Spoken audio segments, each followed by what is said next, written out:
नमस्कार साथियों आपका हमारे चैनल में हार्दिक स्वागत है।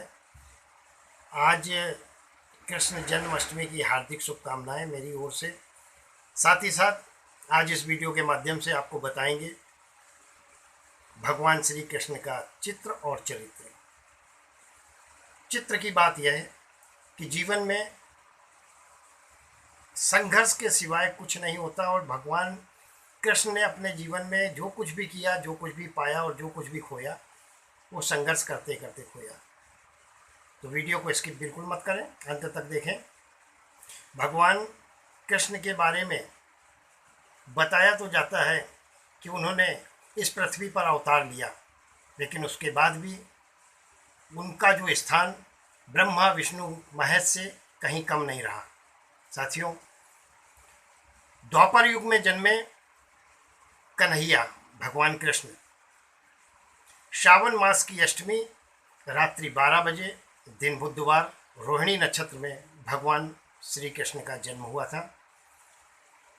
कृष्ण को तो ऐसे देखो हजारों और सैकड़ों नाम है, लेकिन बड़ी आश्चर्य की बात है कि विश्व पटल पर ही नहीं, हमारे देश में अलग अलग भाग में अलग अलग नाम से भगवान श्री कृष्ण को जाना गया है।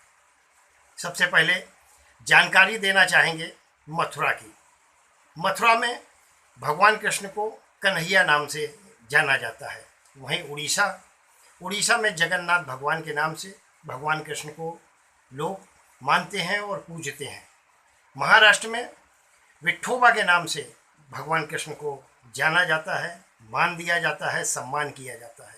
वहीं राजस्थान की अगर बात करें तो राजस्थान में श्रीनाथ के नाम से भगवान श्री कृष्ण को माना जाता है।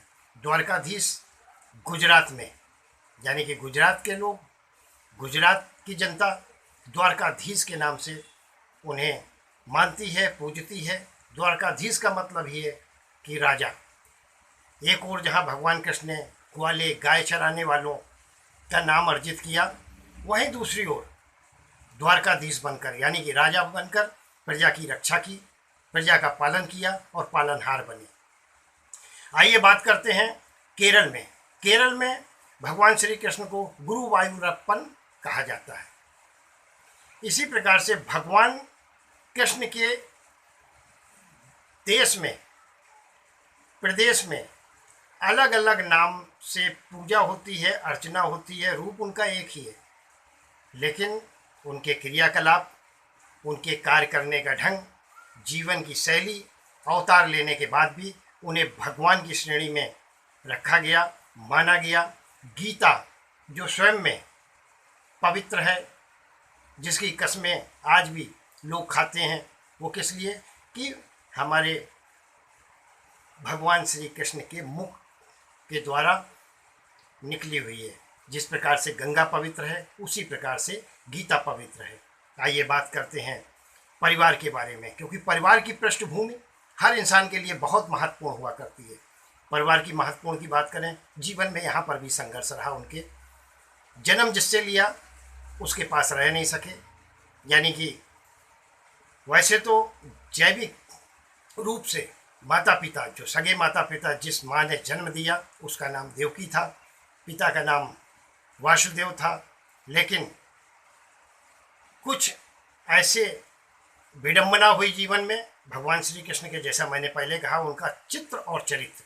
तो यहाँ चित्र की बात कर रहे हैं। उनके जीवन में ऐसी घटनाएं घटी कि उनको वासुदेव, यानी कि उनके जो पिता थे, वो देवकी के पास,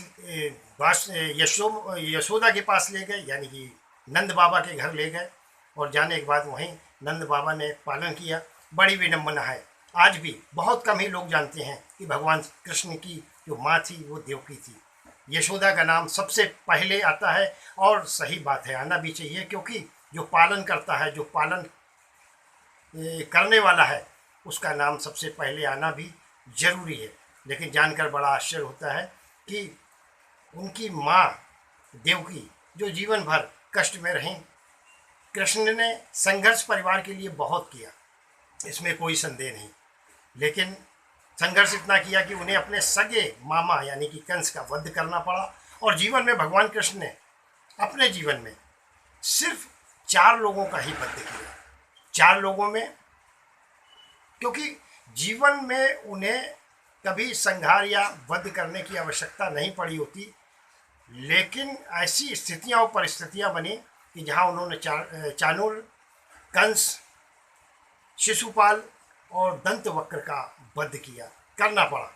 और ये सब उनके सगे संबंधी लोग ही थे, इसमें कोई संदेह नहीं।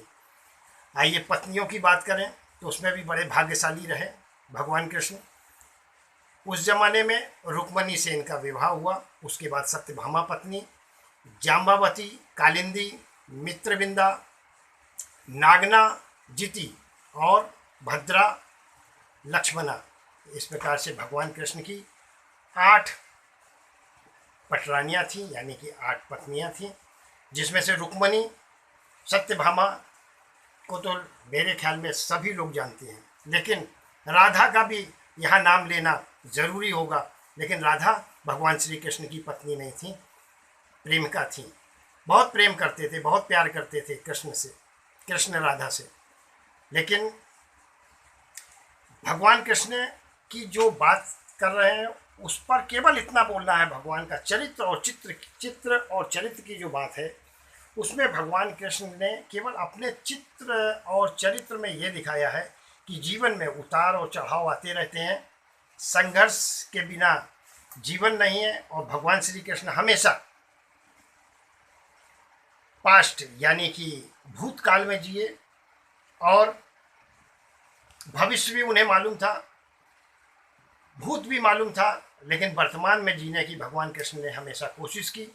और उनका चरित्र जो है और चित्र है वो हमें यही सिखाता है कि इंसान को जो गुजर गया उसको भूल जाना चाहिए। भविष्य तो मालूम है क्या है, वर्तमान में जीना सीखना चाहिए। ये उनके चरित्र से शिक्षा मिलती है। और साथ ही साथ एक मित्रता की बात करें, यहाँ भगवान कृष्ण ने 2 संदेश दिए जो बहुत महत्वपूर्ण है उनके जीवन के लिए। पहली मित्रता, दूसरा प्रेम। प्रेम की बात है तो राधा का नाम सबसे पहले आता है, और जहाँ मित्रता की बात आती है तो सुदामा का नाम सबसे पहले आता है। सुदामा उनके बचपन के मित्र थे, धनाढ्य थे, यानी कि भगवान श्री कृष्ण से भी ज़्यादा धनाढ्य थे। एक बार उनके गुरु ने जंगल में लकड़ी लाने के लिए दोनों को भेजा, यानी कि कृष्ण और सुदामा को भेजा। जाते समय गुरु ने जो चने दिए थे वो सुदामा के हाथ में दे दिए और बोले तुम दोनों लोग आधे आधे बांट के खा लेना।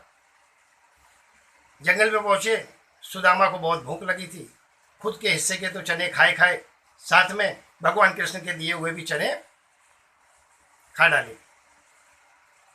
अब इसका दोष उन्हें इस प्रकार से लगा कि वो जब जवान हुए, यौवन हुए, उनका विवाह हुआ तो दरिद्री हो गए।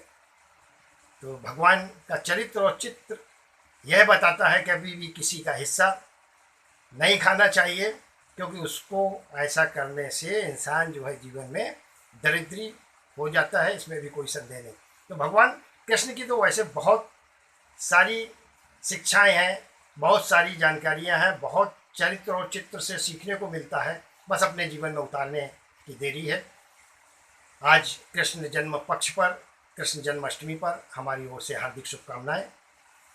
साथ ही साथ ईश्वर भगवान कृष्ण को आराध्य बनाकर चलें, कृष्ण का चित्र और चरित्र पढ़ें, निश्चित रूप से जीवन में कामयाब होंगे, सफलता प्राप्त होगी, इसमें कोई संदेह नहीं। ईश्वर आपको हमेशा सुखी रखे, संपन्न रखे। एक बार हमारी ओर से जन्माष्टमी की हार्दिक शुभकामनाएं। धन्यवाद।